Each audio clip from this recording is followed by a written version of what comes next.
দিবে আর এই ভিডিওটাতে অবশ্যই একটি লাইক করে দিবে। তাহলে চলো শিক্ষার্থীরা আমরা শুরু করি। আমরা প্রথমে অধ্যায় 7-এর অনুশীলনীতে চলে যাব। দেখো শিক্ষার্থীরা, চলে এলাম অধ্যায় 7-এর অনুশীলনী, পৃষ্ঠা নাম্বার 88। প্রথমে কি আছে দেখো, প্রথমে আছে নাম্বার 1, শূন্য স্থান পূরণ করি। এখানে 5টি শূন্য স্থান দেওয়া আছে। চলো শিক্ষার্থীরা আমরা এই 5টি শূন্য স্থান পূরণ করে দেখে নিই। দেখো শিক্ষার্থীরা, নাম্বার 1, শূন্য স্থান পূরণ করি। ক, প্রকৃতিতে পাওয়া যায় এমন যা কিছু মানুষের কাজে লাগে তাই ড্যাশ। প্রকৃতিতে পাওয়া যায় এমন যা কিছু মানুষের কাজে লাগে তাই প্রাকৃতিক সম্পদ। নাম্বার খ, অনবায়নযোগ্য প্রাকৃতিক সম্পদ একবার ব্যবহার করলে ড্যাশ হয়ে যায়। অনবায়নযোগ্য প্রাকৃতিক সম্পদ একবার ব্যবহার করলে নিঃশেষ হয়ে যায়। নাম্বার গ, প্রাকৃতিক সম্পদের যথাযথ ব্যবহার ভবিষ্যৎ ড্যাশ জন্য প্রাকৃতিক সম্পদ প্রাপ্তি নিশ্চিত করে। প্রাকৃতিক সম্পদের যথাযথ ব্যবহার ভবিষ্যৎ প্রজন্মের জন্য প্রাকৃতিক সম্পদ প্রাপ্তি নিশ্চিত করে। নাম্বার ঘ, মানুষের কর্মকাণ্ডের ফলে পরিবেশের ড্যাশ দূষিত হয়। মানুষের কর্মকাণ্ডের ফলে পরিবেশের উপাদানগুলো দূষিত হয়। নাম্বার উ, আমরা শক্তির ব্যবহার কমিয়ে প্রাকৃতিক সম্পদ ড্যাশ করতে পারি। আমরা শক্তির ব্যবহার কমিয়ে প্রাকৃতিক সম্পদ সংরক্ষণ করতে পারি। এর পরবর্তীতে আছে দেখো নাম্বার 2। নাম্বার 2 আছে বাম পাশের সাথে ডান পাশের মিল করি। চলো শিক্ষার্থীরা আমরা এই বাম পাশের সাথে ডান পাশের মিলকরণটি করে এখন দেখে নিই। নাম্বার 2, বাম পাশের সাথে ডান পাশের মিল করি। ক, কাঠের প্রধান উৎস হলো বনের গাছপালা। নাম্বার খ, নবায়নযোগ্য প্রাকৃতিক সম্পদ ব্যবহারের ফলে নিঃশেষ হয়ে যায় না। নাম্বার গ, প্রাকৃতিক সম্পদের টেকসই ব্যবহার সমৃদ্ধ জীবন বৈচিত্র্য রক্ষায় সহায়ক।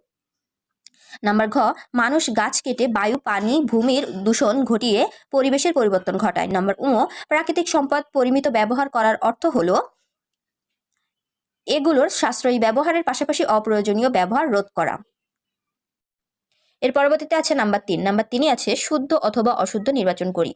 প্রথমটি আছে প্রাকৃতিক সম্পদ মানুষ তৈরি করতে পারে না। এটা হবে শুদ্ধ। বায়ু প্রবাহ অনবায়নযোগ্য প্রাকৃতিক সম্পদ, এটা হলো অশুদ্ধ। সম্পদের টেকসই ব্যবহার ভবিষ্যৎ প্রজন্মের জন্য প্রাকৃতিক সম্পদ প্রাপ্তি নিশ্চিত করে, এটা হলো শুদ্ধ।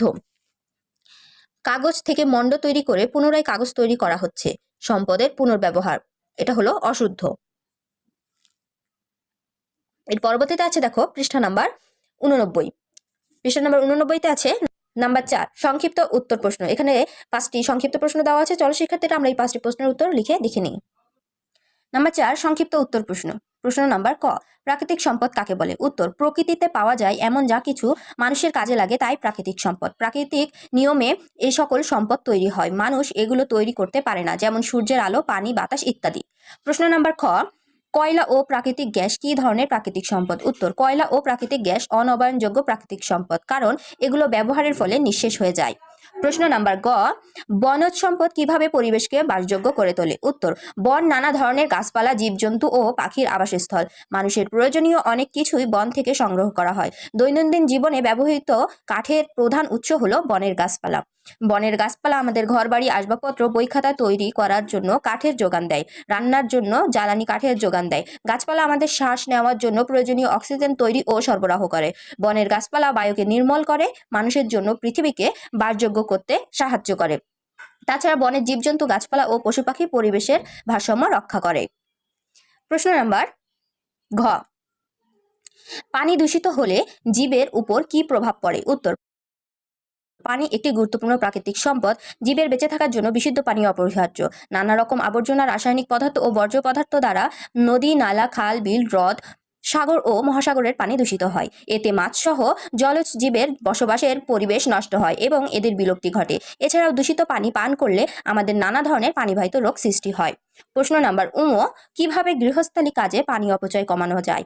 উত্তর, গৃহস্থালী কাজের জন্য পানি আমাদের একটি গুরুত্বপূর্ণ সম্পদ। গৃহস্থালী কাজে পানির অপচয় যেভাবে কমানো যায় তা হলো নাম্বার 1, বৃষ্টির পানি সংরক্ষণ করে পরবর্তীতে তা ব্যবহার করা। নাম্বার 2, আমাদের চারপাশে নষ্ট হওয়া কলগুলো পুনরায় মেরামত করে ব্যবহার করা। নাম্বার 3, অপ্রয়োজনে পানির ট্যাপ খুলে না রাখা। নাম্বার 4, অপ্রয়োজনের অতিরিক্ত পানির ব্যবহার না করা। নাম্বার 5, কাজ শেষে অতিরিক্ত পানি ফেলে না দিয়ে পরবর্তীতে ব্যবহারের জন্য সংরক্ষণ করা। এর পরবর্তীতে আছে নাম্বার 5। নাম্বার 5-এ আছে বর্ণনামূলক উত্তর প্রশ্ন। এখানে 4টি প্রশ্ন দেওয়া আছে। চলো শিক্ষার্থীরা আমরা এই 4টি প্রশ্নের উত্তর লিখে দেখে নিই। নাম্বার 5, বর্ণনামূলক উত্তর প্রশ্ন। প্রশ্ন নাম্বার ক, বাংলাদেশে কি কি প্রাকৃতিক সম্পদ রয়েছে, একটি তালিকা তৈরি করো।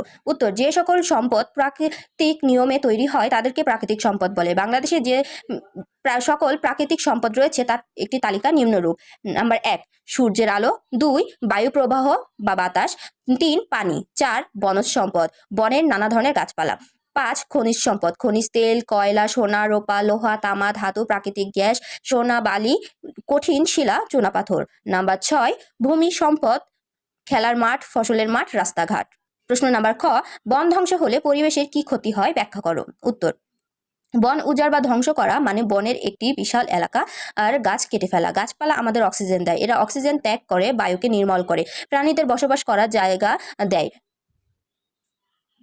বন উজাড় করার ফলে পরিবেশের পরিবর্তন ঘটে, এতে জীবের বাসস্থান নষ্ট হয় এবং জীবের অস্তিত্ব বিপন্ন হয়। কোনো স্থানের বন উজাড় করে ফেললে ওই স্থানের মাটির উপরের আবরণ সরে যায়, এতে বনের মাটির ক্ষয় হয়, মাটি উর্বরতা হারায়, ওই স্থানে নতুন গাছ জন্মাতে পারে না।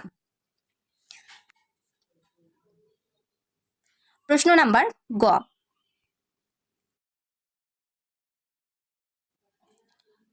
নিজের বাড়িতে বা স্কুলে প্রাকৃতিক সম্পদের সংরক্ষণে ভূমিকা রাখা 4টি উপায় লিখো। উত্তর, আমাদের বাড়িতে বা স্কুলে প্রাকৃতিক সম্পদের সংরক্ষণে আমার যেসব ভূমিকা রাখা উচিত তার 4টি উপায় হলো। নাম্বার 1, বাড়ি বা স্কুলের পানির ট্যাপ অযথা খুলে না রাখার জন্য সহপাঠী সহ সবাইকে সচেতন করব। নাম্বার 2, গাছপালার যাতে ক্ষতি না হয় সেজন্য সবাইকে গাছপালার গুরুত্ব বোঝাবো। নাম্বার 3, যেখানে সেখানে ময়লা আবর্জনা না ফেলার জন্য সবাইকে সচেতন করব, কারণ এতে বায়ু, পানি ও মাটি দূষিত হয়। নাম্বার 4, অযথা বিদ্যুৎ বা গ্যাসের অপচয় না করার জন্য সবাইকে সচেতন করব, কারণ অপচয় করলে এতে প্রাকৃতিক সম্পদের মজুদ শেষ হয়ে যাবে। প্রশ্ন নাম্বার ঘ, ভবিষ্যৎ প্রজন্মের জন্য প্রাকৃতিক সম্পদ রক্ষা করতে হলে আমাদের কি কি কাজ করা উচিত, যুক্তি দিয়ে লেখো। উত্তর, ভবিষ্যৎ প্রজন্মের জন্য প্রাকৃতিক সম্পদ রক্ষা করতে হলে আমাদের নিচের কাজগুলো করা উচিত। প্রথমটি হচ্ছে সম্পদের অতি ব্যবহার কমানো। সম্পদ ব্যবহারের মিতব্যয়ী হওয়া প্রাকৃতিক সম্পদ সংরক্ষণের একটি ভালো উপায়, যেমন প্রয়োজন শেষে বৈদ্যুতিক বাতি সুইচ বন্ধ করা, ধোয়া মোছা বা গোসলের সময় পানির অপচয় রোধ করা। সম্পদের পুনর্ব্যবহার করা, ব্যবহৃত কোনো জিনিসকে ফেলে না দিয়ে আমরা অন্য কোনো কাজে ও এর পুনর্ব্যবহার করতে পারি, যেমন পুরনো কাপড়, খেলনা ফেলে না দিয়ে অন্য কাউকে দিয়ে দেওয়া, প্লাস্টিকের ফেলে দেওয়া বোতল বা কৌটা অন্য কোনো কাজে ব্যবহার করা, কোনো জিনিস ভেঙে গেলে তা মেরামত করে ব্যবহার করা। তারপর হচ্ছে সম্পদের পুনঃ প্রক্রিয়াজাত করা, রিসাইকেল বা সম্পদের প্রক্রিয়াকরণের মাধ্যমে পুরনো বস্তুকে নতুন রূপ দেওয়া যায়। কাগজ, প্লাস্টিক, গ্লাস ও বিভিন্ন ধাতু পুনঃপ্রক্রিয়াকরণ করে প্রাকৃতিক সম্পদের উপর চাপ কমানো সম্ভব, যেমন পুরনো কাগজ থেকে মণ্ড তৈরি করে পুনরায় কাগজ তৈরি করে ব্যবহার করা।